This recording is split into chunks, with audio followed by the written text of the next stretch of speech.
Salut à tous, c'est Frédéric Delavie. Alors ce soir, je voulais vous faire une petite vidéo pour vous parler évolution humaine et pour vous expliquer pourquoi les hommes ont partiellement abandonné le régime alimentaire de leurs ancêtres qui était un régime alimentaire principalement végétarien, c'est-à-dire feuillivore et frugivore, un peu comme celui des chimpanzés, en y rajoutant quelquefois des termites et un peu de viande fraîche.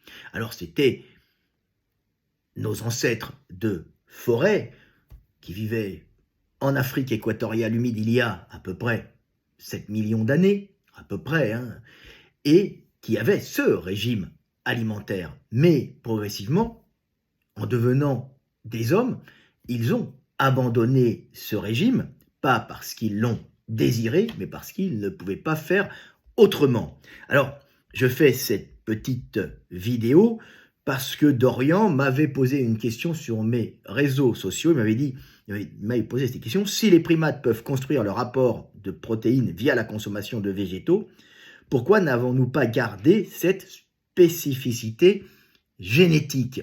C'est une très bonne question, mais une question qui va vous permettre de comprendre, grâce à mes explications, pourquoi on a abandonné ce régime principalement végétarien. Alors, il faut savoir que quand nous sommes passés en savane, il y a à peu près 7 millions d'années, ce n'était pas un désir de nos ancêtres d'y aller, mais des changements climatiques qui a fait que la régression des forêts et une certaine surpopulation ont poussé nos ancêtres, qui venaient d'un tronc commun avec celui des chimpanzés, puisque les chimpanzés ont différé, comme je dis toujours, des hommes il y a à peu près 7 millions d'années. L'un a donné les chimpanzés actuels, bonobo, et le chimpanzé commun, plus massif, qui vit un peu en bordure de savane et aussi en forêt, et l'autre a donné les humains, en passant bien sûr par les australopithèques, ensuite Homo habilis, et ensuite toute la bande des homos qui a, en fin de compte, donné l'homo sapiens que nous sommes actuellement. Alors, il y a eu un changement alimentaire important qui a été donné, qui a été réalisé par l'impossibilité de trouver la nourriture que nos ancêtres trouvaient principalement en forêt. Alors c'est bien sûr parce qu'il n'y avait pas assez de végétaux disponibles, qui étaient des végétaux qui pouvaient digérer en savane, que nos ancêtres se sont rabattus sur de la nourriture animale. Alors on dit, mais ils auraient pu se rabattre sur autre chose. Il y a aussi de l'herbe, puisque la savane, c'est une savane arborée, donc il y a un peu d'arbres, un peu de feuillage, un peu de fruits, bien sûr, en fonction de la taille des bosquets que l'on va retrouver dans cette plaine herbeuse avec des arbres parfois au milieu, des bosquets d'arbres au milieu, mais pas assez pour nourrir tout un groupe de petits singes bipèdes qui étaient les australopithèques. Donc, ils ont été par obligation obligés de se rabattre sur de la nourriture autre que celle classique que leurs ancêtres mangeaient, c'est-à-dire des feuillages et des fruits. Donc, ils continuaient à manger feuillages et des fruits, mais il n'y en avait pas assez. Donc, ils se sont rabattus sur un peu de racines, puisqu'en grattant, on peut trouver des tubercules.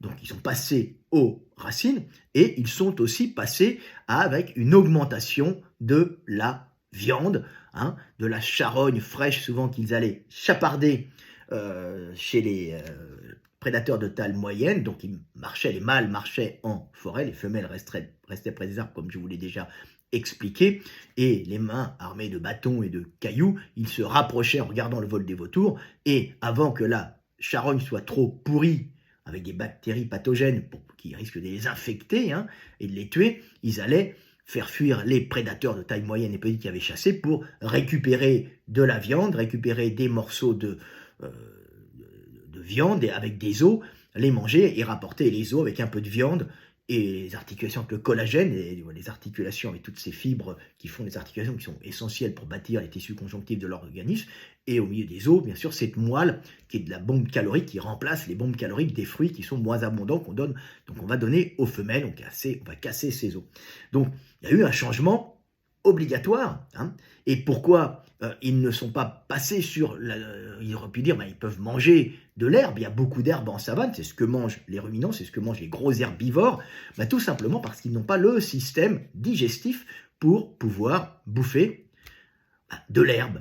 Le problème de l'herbe, c'est que ce sont des plantes avec beaucoup de cellulose dessus pour les protéger de la déshydratation et aussi de l'attaque de la recherche alimentaire des gros herbivores. Il faut quand même se protéger un peu, mais bon, on passe quand même dans le bide des herbivores, des gros herbivores mangeurs d'herbe. Mais manger de l'herbe demande à avoir un énorme système digestif, donc un gros bidon, un gros bide, un gros ventre, avec un gros intestin qui agit comme une usine à fermentation avec des bactéries qui vont casser les fibres de cellulose pour en tirer protéines, acides gras et sucre pour pouvoir faire fonctionner la machine animale. Malheureusement, les petits singes bipèdes, qui étaient quand même la taille d'un chimpanzé assez costaud en vérité, comme je vous les ai montrés dans les reconstitutions que j'ai faites, puisque j'ai eu des squelettes et j'ai pu mettre les muscles sur les squelettes et on s'aperçoit qu'en fin de compte, ils sont beaucoup plus massifs qu'on ne le pensait. C'est vraiment des chimpanzés avec des jambes presque humaines. Mais ils ne peuvent pas avoir un gros système digestif puisque ça les aurait handicapés dans leur déplacement bipède. Les gorilles, eux, peuvent manger beaucoup de végétaux, ils sont très gros, mais ils sont plus ou moins à quatre pattes, ils sont un peu redressés parce qu'ils ont des grands bras et des jambes courtes, mais ils ont un gros bide qui pend entre leurs membres postérieurs et leurs membres inférieurs, avec un énorme système digestif pour digérer toutes ces plantes et toutes ces fibres de cellulose. Quand tu es bipède, tu es debout et tu n'es pas à quatre pattes, donc ton système digestif, il se maintient dans le bassin. C'est pour ça d'ailleurs que les australopithèques avaient un bassin assez large, Quand il était bipède, il aurait pu être plus large, un peu plus étroit pour faciliter la locomotion. Mais étant donné qu'ils étaient encore partiellement herbivores, ils avaient besoin d'avoir quand même un gros système digestif avec un intestin et un côlon plus massif pour pouvoir, à ce moment-là, par fermentation bactérienne, casser les fibres de cellulose d'une alimentation qui était encore partiellement végétarienne, bien qu'il rajoutait de la viande. Donc c'est incompatible, manger de l'herbe, avec la station bipède, parce que ça demande un trop gros système digestif qui dépasserait du bassin, qui pendrait en avant, et ça serait impossible pour les déplacements. Donc un bassin un peu large pour les australopithèques, une marche correcte, bien qu'il y ait un bassin un peu large, des jambes relativement longues pour un singe, pour un primate, bipède, mais il continue à grimper aux arbres, il n'avait pas vraiment un pouce opposable, puisqu'ils ont eu progressivement le pouce s'est rapproché pour éviter de se péter, bien sûr, et ce système digestif ne leur permettait pas, et cette bipédie, de manger de l'herbe comme les gros herbivores de savane. Alors ils ont progressivement rajouté de la viande, leur estomac s'est progressivement acidifié pour pouvoir digérer cette viande et éviter les bactéries pathogènes, puisque le problème d'un système digestif de végétarien, c'est que c'est long.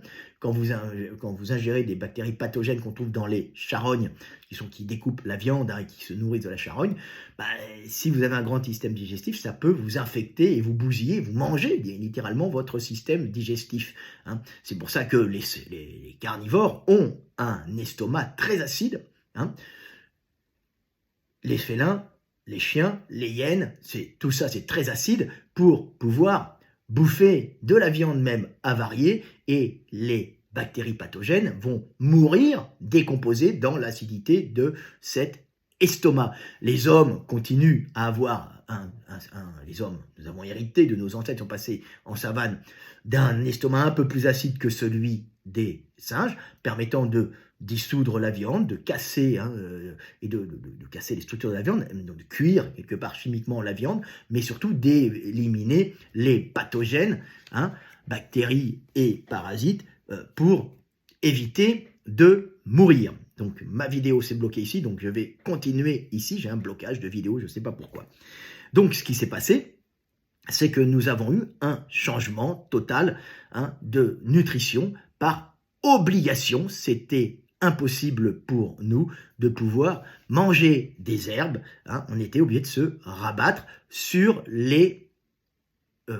sur de la viande, de la charogne fraîche, hein, et sur des tubercules. Alors, il faut savoir que il y a eu, bien sûr, au moment de notre évolution, il y a eu des branches d'Australopithèques qui sont restées plus ou moins végétariens, ce qui les obligeait, hein, à marcher plus souvent avec les femelles, hein, donc de gros mâles, c'est ce qu'on appelle les paranthropes. Alors pour les paranthropes, on n'a pas les squelettes du corps, hein, on a principalement la tête des paranthropes, hein, on a des squelettes de la face des paranthropes, et en analysant les isotopes que l'on va retrouver dans les dents, hein, particulièrement, on va faire des analyses des isotopes qu'on retrouve au niveau de la mâchoire, hein. On va retrouver un peu ce qu'ils bouffaient, et les végétaux qu'ils bouffaient. On s'apercevra qu'ils bouffaient pas mal de racines, de feuillages et de fruits, devaient vivre en lisière de forêt, un peu en savane,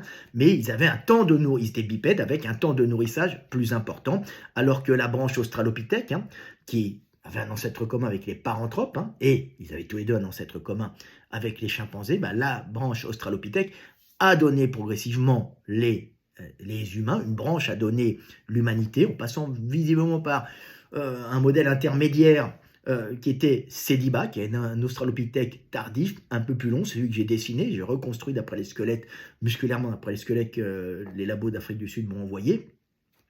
Et Sediba avait déjà de grandes jambes, avait encore un système digestif en partie végétarien, un bassin assez large, mais il avait dû rajouter dans son alimentation beaucoup plus de viande, hein, ce qui lui a permis de survivre et surtout de protéger ses femelles. Pourquoi ?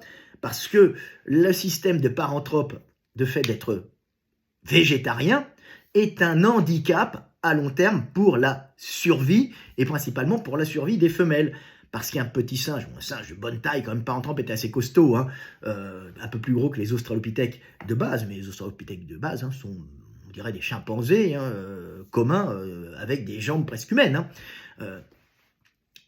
Mais paranthrope passait plus de temps à manger dehors, à manger loin des arbres avec ses femelles. Il arpentait la savane, les gros mâles avec des bâtons dans les mains. Hein. Les gros mâles étaient là pour protéger le groupe, donc un dimorphisme sexuel visiblement chez les paranthropes, avec des femelles plus petites, plus économiques, leurs petits dans les bras, puisque une grosse femelle musclée, hein, ne pourra pas consommera trop d'énergie pour pouvoir refiler de l'énergie à ses petits qu'elle va nourrir sur ses propres réserves. Donc un temps de nourrissage plus important à l'extérieur, un groupe de paranthropes avec des mecs paranthropes qui doivent protéger les femelles et leur groupe des attaques des fauves, hein, principalement des félins, et des femelles qui peuvent passer plus facilement dans l'estomac des prédateurs, parce qu'avec un petit dans les bras et restant très longtemps dans ces plaines herbeuses à chercher de la nourriture, hein, loin de la protection des arbres, puisqu'ils vont être obligés de marcher sur des kilomètres pour trouver, hein, justement cette nourriture, ça va rendre les femelles plus vulnérables, puisqu'elles vont être moins protégées et elles vont passer un temps plus important dans des zones dangereuses, c'est-à-dire loin des arbres où elles peuvent grimper, hein, pour se protéger avec leurs petits. Un petit dans les bras, on est assez vulnérable. Donc progressivement, la lignée paranthrope s'est éteinte, laissant place à l'autre lignée, celle des australopithèques, qui avaient opté pour un régime en partie viandophage, on va dire, hein, avec quand même, ils avaient conservé des végétaux, et qui les a fait survivre parce que, ça apportait des nutriments essentiels pour la survie, mais en plus, ça permettait aux femelles de rester à l'abri près des arbres, c'est-à-dire elles restaient près des arbres et près des points d'eau, hein, des arbres et des points d'eau, prêts à monter dans les arbres en cas d'attaque de prédateurs, comme je dis principalement des fauves, hein, des tigres à dents de sabre, des lions, des panthères. Les panthères, hein, ils aiment bien les petits singes. Et elles pouvaient à ce moment-là, dès qu'il y avait un danger, hurler, prendre les petits et grimper dans les arbres, et les mâles, eux, allaient chercher de la nourriture, de la viande, bien sûr, sur de vastes territoires, hein, regardant les les vautours au loin, se rapprochant, piquant des morceaux de viande, les mangeant sur place et rapportant à ce moment-là les os avec un peu de viande, avec des articulations et la moelle dedans aux femelles, qui augmentaient justement leur apport calorique et limitaient en plus les déplacements loin des arbres, ce qui augmentait la survie des femelles en calories, en limitant les dangers aussi. Donc l'espèce des australopithèques a survécu et a donné progressivement habilis, en se transformant progressivement, ça a donné habilis, qui, lui, était parfaitement bipède, et par son cerveau plus développé, par sa capacité à faire des outils tranchants et pointus, et lancer mieux, est devenu une proie dangereuse et un prédateur en même temps plus efficace, capable non seulement de récupérer des charognes, mais d'aller tuer lui-même ses prédateurs par une bipédie qui s'est arrangée, une marche qui s'est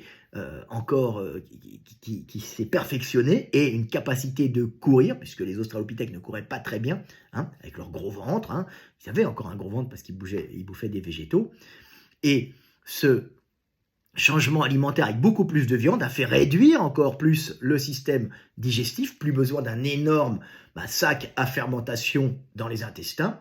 Nos ancêtres se sont retrouvés avec un intestin plus court, permettant une meilleure vélocité, un meilleur déplacement pour aller poursuivre des proies, pour aller se rapprocher des proies, fuir des prédateurs, et avec leurs armes pointues et tranchantes, ils devenaient des bestioles extrêmement dangereuses, qu'on n'avait plus à chasser, et ils n'ont plus à grimper dans les arbres pour se protéger, puisqu'ils étaient tellement dangereux que les prédateurs n'allaient pas attaquer ces proies, donc ils ne sont plus devenus des proies, et ils sont devenus des prédateurs, concurrençant bien sûr les gros prédateurs dans la chasse aux animaux, après avoir été des charognards opportunistes, piquant les charognes fraîches à leur... à des prédateurs de taille moyenne. Donc c'est intéressant de comprendre pourquoi nous sommes devenus plus carnivores. Alors à un certain moment après, on est devenu essentiellement carnivore, puisque ça apporte énormément. On continue à manger des végétaux, mais en quantité moindre, et on s'est progressivement transformé pour ça. Après, il y a eu l'apparition de la cuisson, qui a fait que c'est une espèce de... Ça détruit les bactéries, donc on peut manger beaucoup plus de choses, et en plus, la cuisson détruit aussi pas mal certaines fibres, et peut rendre de la nourriture indigeste, digeste, grâce à la destruction par le feu, par la chaleur de fibres et de structures indigestes pour l'homme. Donc c'était tout bénef, et le système digestif a encore diminué en taille, puisqu'on a eu à ce moment-là une digestion externe avec la cuisson. Donc tout ça a impacté la forme humaine, mais on voit bien que c'est la bipédie et le fait de ne pas avoir un gros système digestif qui a forcé aussi en savane nos ancêtres à se rabattre sur la viande, parce qu'ils ne pouvaient pas digérer d'herbe. Et l'option paranthrope a vécu un certain temps, mais jusqu'à un moment, parce que c'était pas viable, le temps d'exposition des femelles au danger était plus élevé, et le temps de nourrissage des femelles elles-mêmes qui se nourrissaient était plus élevé. Alors il faut savoir que la structure sociale en fonction des paranthropes et des australopithèques était totalement différente. Alors dire comment tu inventes ça, c'est juste une question de calcul de temps de nourrissage et d'apport énergétique. Si tu es végétarien comme un paranthrope, les mâles ne peuvent pas faire l'échange sexe contre nourriture, puisqu'ils ne peuvent pas ramener assez de végétaux, ça prend trop de place, ramener assez de végétaux pour nourrir une femelle.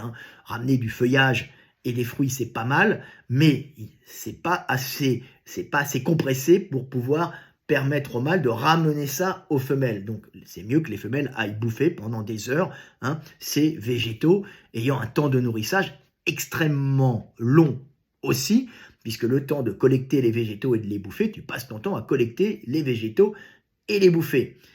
Et c'est pas évident à rechercher, et ça prend beaucoup de place en plus. C'est de la nourriture qui est moins calorique au kilo, hein, les végétaux, alors que la viande, les graisses particulièrement, c'est beaucoup plus calorique au kilo, et les mâles des australopithèques pouvaient ramener de la nourriture qui était compressée dans du gras, hein, avec un peu de protéines, avec un peu de collagène aussi autour des articulations, qui est une protéine aussi, aux femelles, optimisant leur survie parce que c'est compressé. On peut ramener ça, un os, hein, qu'on ramène avec un peu de barbac, c'est plus facile à prendre que 15 kilos de feuillage pour avoir l'équivalent, hein, ou 10 kilos ou 5 kilos, je ne sais pas où, 5, 6 kilos, 7 kilos, donc c'est pas évident. Donc ça a facilité à ce moment-là la survie des individus. De plus, le fait d'aller récupérer de la nourriture, de la viande, et de la ramener avec de la graisse, hein, ça laisse beaucoup de temps aux australopithèques pour des interactions sociales avec développement du langage, accélération du développement du langage, et capacité pendant ces moments où ils n'étaient pas à bouffer en permanence comme les paranthropes, possibilité de s'interroger et de construire des outils. Ça prend aussi du temps. Donc la viande, l'apport énergétique de viande qui est compressé laisse beaucoup de temps à ces animaux bipèdes pour parfaire leur sociabilité et créer des outils, ce qui augmente leur possibilité de survivre, hein, et d'accélérer aussi les interactions sociales langagières pour pouvoir générer une espèce capable de communiquer avec des notions de temps qui est donnée par la bipédie aussi. Je vais, je viens, j'indique où je vais, j'indique d'où je viens, je mets un mot sur le geste, hein, ouhou, haha. Il me reste des indications temporelles permettant de parler du passé, même primitivement, et de parler du futur, même de façon très primitive, mais permettant d'organiser des actions futures, hein, en parlant d'actions passées, permettant ainsi de préméditer en groupe des actions et non uniquement de s'adapter au présent, hein, d'une façon instinctive. C'est là, à ce moment-là, que naît l'homme historique qui a dû commencer avec les australopithèques, hein, et qui a permis un développement cérébral, puisqu'à ce moment-là, compression de données en sons, hein, bien sûr, en mots, compression de données en mots qui sont des sons, hein, compression de données émotionnelles, sensorielles, hein, et verbalisation même primaire avec quelques mots indiquant le passé, le futur, ouhou, haha, je vais, je viens, le futur, le passé, permettant à ce moment-là d'organiser la pensée et à chaque sélection, chaque mutation génétique entraînant une prolifération neuronale, à ce moment-là, cette mutation était sélectionnée parce qu'elle permettait plus facilement de parler, d'accumuler des données et d'exprimer ces données et d'accumuler de la donnée utilisable dans les communications internes à l'espèce, entre individus, hein. Autrement, si vous n'avez pas un langage bien développé, c'est-à-dire que vous n'avez pas des notions de temps et ces compressions de données en mots, une prolifération neuronale est inintéressante puisqu'elle va vous faire un gros cerveau extrêmement consommateur d'énergie qui n'apporte rien et en plus une pensée trop lente puisque si vous ne faites pas une interface sonore de compression de données en mots, hein, vous allez penser trop lentement en sensations, en émotions, et c'est vraiment pas efficace. Il vaut mieux penser en réflexe conditionné comme la plupart des animaux, hein. Les animaux pensent à l'avenir, pensent au passé, organisent des actions futures pour eux-mêmes, hein, mais ont du mal, ne peuvent pas organiser à plusieurs des actions futures. Évidemment, le lion, il calcule la trajectoire de la proie pour partir d'un certain côté et l'attaquer au bon endroit. Ça s'appelle de la projection mentale dans l'avenir. Mais bien sûr, il ne l'exprime pas. L'homme a cette capacité de l'exprimer, un peu comme l'éléphant et éventuellement certains gros cétacés comme les baleines. Voilà.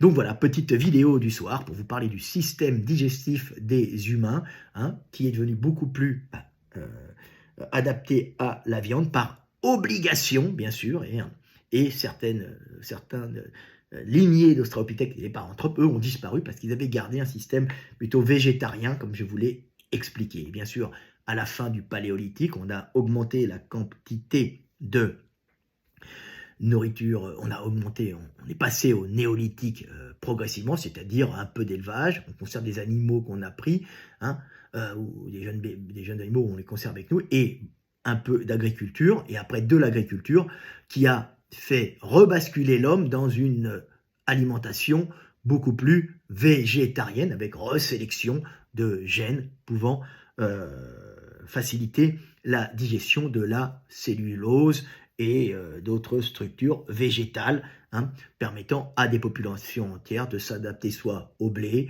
soit au millet, soit à l'orge, soit au riz comme en Asie, hein, et ce qui a modifié encore notre système digestif associé à la digestion. On a même eu des adaptations au lait. Alors, il y a Henri Joyeux qui est un peu bête, hein, qui dit le lait de veau, c'est pas pour les hommes, c'est pour les veaux. Sauf que depuis plusieurs milliers d'années, il y a des peuples qui se sont adaptés au lait de veau, hein, et qui ont l'enzyme permettant de digérer le lactose, l'enzyme lactase. Alors, il y en a en Afrique, il y en a en, en Europe du Nord, on en trouve un peu partout. Alors, c'est des fois pas les mêmes mutations, et qui ont permis à certaines populations humaines de survivre grâce au lait, et même de s'adapter au lait. Et quand ils n'ont plus de lait, ils sont mal, hein. Donc ils ont cette enzyme lactase, et ils ont une morphologie qui s'est adaptée aussi, de grands squelettes. Il n'y a pas d'élimination des grands, avec des grands squelettes qui pourraient avoir des déficiences calcium, hein. Donc on a des grands types qui sont habitués au lait, à une nourriture riche et à un apport calcium lacté important. Avec l'enzyme lactase, on est un peu comme ces fourmis, hein, qui sont adaptées à bouffer le sucre des pucerons, hein. Vous savez comment elles font, les fourmis. Alors elles, c'est pas le lait, elles ne traitent pas les vaches, hein. Nous, on traite les vaches pour avoir du calcium. Les fourmis, elles caressent, elles titillent l'anus des pucerons pour en tirer un sucre, un caca un peu sucré, hein, et sans délecter, hein. Nous, c'est le pis des vaches, des chèvres, qu'on va utiliser pour pouvoir manger, et on s'y habitue, et on est génétiquement habitué à ça. En tout cas, certains peuples y sont habitués, hein. Donc on a encore une modification du physique due à la nourriture. Le milieu nous forme, nous forgeons le milieu, et le milieu nous forge. Voilà, petite vidéo du soir espoir. Je vous montre quelques petits dessins pour vous montrer. Alors vous voyez, hein, qui illustrent un peu. Vous avez ici, je le mets là parce que ma vidéo de l'autre côté ne marche pas, un système digestif de gorille, un système digestif humain. Le gorille est un peu à quatre pattes. Vous voyez, il y a un énorme système de fermentation bactérienne avec un gros côlon là, pour pouvoir digérer des kilos et des kilos de feuillage, hein. Alors c'est pas des herbes, c'est des feuillages, mais ils en bouffent énormément toute la journée, ils sont très gros, hein, pour pouvoir en tirer protéines, sucre et un peu de gras essentiel. Ils bouffent aussi des noix, hein. Ils mangent très peu de viande eux. Puis un homme avec son système digestif qui a changé, avec un intestin plus court, un côlon beaucoup moins volumineux, hein, et un estomac. L'estomac est ici beaucoup plus volumineux, plus acide que celui des gorilles, hein. C'est intéressant. Alors nous, on est particulier avec un foie plus gros, hein, parce qu'on a pas mal de merde à traiter, surtout dans la viande, hein, et il faut faire attention. Alors, je vous montre aussi, ce que j'ai d'autres trucs à vous montrer. Non, voilà. Et je vais vous montrer ensuite la reconstitution un chaînon manquant, hein, de célibat, hein. On va vous montrer célibat. Voilà, je ne l'ai pas fini encore parce que c'est marrant à voir. Voilà, alors vous avez ici célibat. Célibat, c'est un australopithèque tardif. Visiblement, ça a donné la lignée humaine. Et vous apercevez qu'il a deux grandes jambes, hein, pour sa taille. Il est très moche, mais le squelette, d'après et j'ai fait exactement les muscles qui vont sur le squelette. Donc vous voyez, c'est un haut de chimpanzé. Une grosse mâchoire quand même pour pouvoir broyer des végétaux, hein, et un petit crâne, hein, des grands bras, il grimpait encore aux arbres, mais des mains presque humaines, qui ne lui permettent pas forcément la brachiation, c'est-à-dire sauter de branche en branche, mais il peut grimper facilement, avec par contre un maniement d'outils plus facile, hein, grâce à ce type de main. Mais j'ai déjà fait des vidéos dessus. Et puis vous avez des jambes, hein, faites pour marcher, un bassin relativement large, hein, et un gros bidon, comme vous avez vu. Le bide est important parce qu'il est en partie végétarien et ça lui limitait un peu sa marche. Donc c'est marrant de voir ça. Ça, il est presque humain, cet australopithèque. Il y en a qui sont encore avec des jambes plus courtes, des pouces un peu plus écartés et un bide encore plus gros, hein. Mais celui-là est un australopithèque, presque un chaînon manquant, hein. Ils sont en train actuellement de se poser la question s'ils ne vont pas le mettre dans le genre Homo. Donc voilà, c'était Fred Delavier, petite vidéo du soir espoir pour vous montrer qu'on peut avoir la tête et les muscles, les biceps qui nous permettaient de monter aux arbres facilement. Voilà, c'est Fred Delavier, je vous aime et paix sur terre mes frères et sœurs.